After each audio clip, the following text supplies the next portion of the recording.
Hey everybody, Nick Espinosa, your chief security fanatic here, and today we are actually talking about something called Protestware. Russia is now experiencing this, and here's what you need to know. This was actually interesting, and it's coming from The Verge. Now, here's what's going on.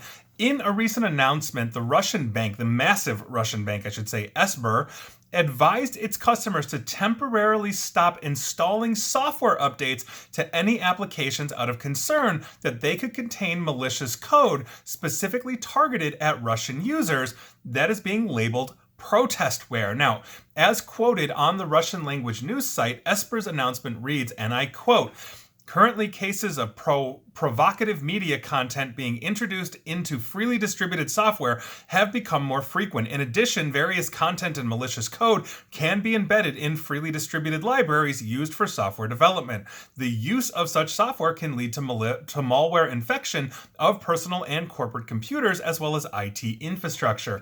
Now, where there is an urgent need to use software, Esper is advising its clients to scan the files with an antivirus or carry out a manual review of source code, which, four people are going to be able to do that compared to the rest of the population on average. So that's really not going to happen. There's not many nerds in the world compared to everybody else, but there are still plenty of us. Now, even though this was framed in general terms, the announcement was likely made in reference to an incident that took place earlier in March, where a developer of a widely used JavaScript library added an update that overwrote files on machines that were geolocated in Russia and Belarus. Now, supposedly implemented as a protest against the war, this update raised the alarm from many in the open source community, with fears that it would undermine the confidence in the security of open source software overall. And we'll be talking about that because that's my concern as well. Now, the update was made in basically the JavaScript module known as Node-IPC,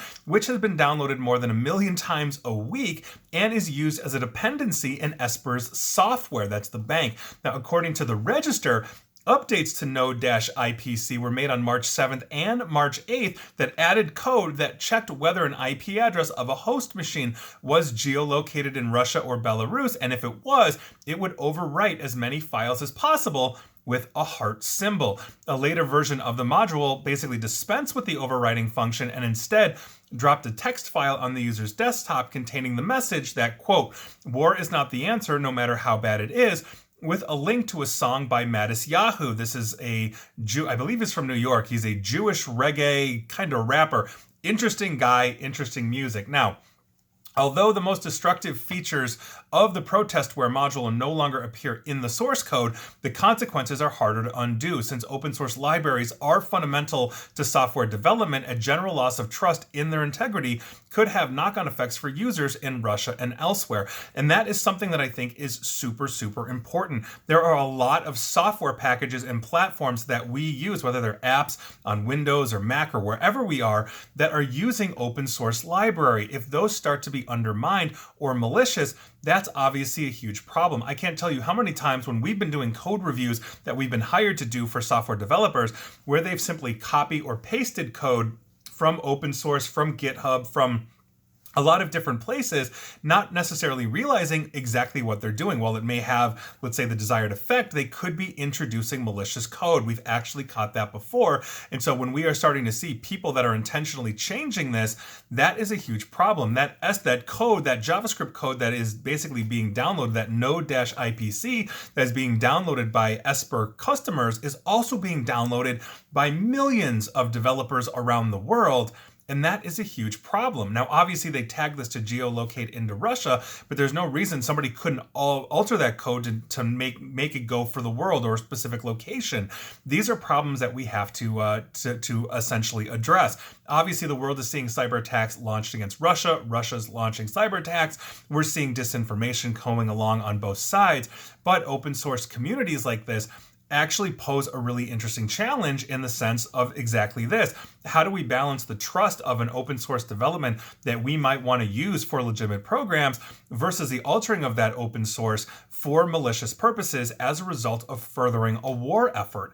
I think this is something that we need to discuss. I'm not actually a big fan of this. Even though obviously I understand the concepts of cyber attacks and what essentially this code alteration would do, but nevertheless, this is something that I think essentially leads to the bigger picture, which is why there is strife in the open source community about this specific issue. So protestware is apparently a thing, and this isn't getting you to download my app that you think does one thing and does another. This is integrated into apps you're already using, and if you're in Russia or you're in Belarus, that may be a huge, huge problem for you. Understandably, we are at war, or I should say the Ukraine is at war. Ukraine is at war with Russia, obviously Belarus and Russia's other allies like Chechnya and Syria, but we are in material and logistical and defense support of Ukraine. The rest of the world is, and so this is a huge problem. So we'll see where this goes. I thought this was interesting news of the day, but protestware is a real thing. And maybe it shouldn't be. And please like, share, follow me here on Facebook and Twitter at NickAESP. And please feel free to subscribe to me at YouTube as well. And as always, stay safe, stay online, and please stay private. Thanks, everyone.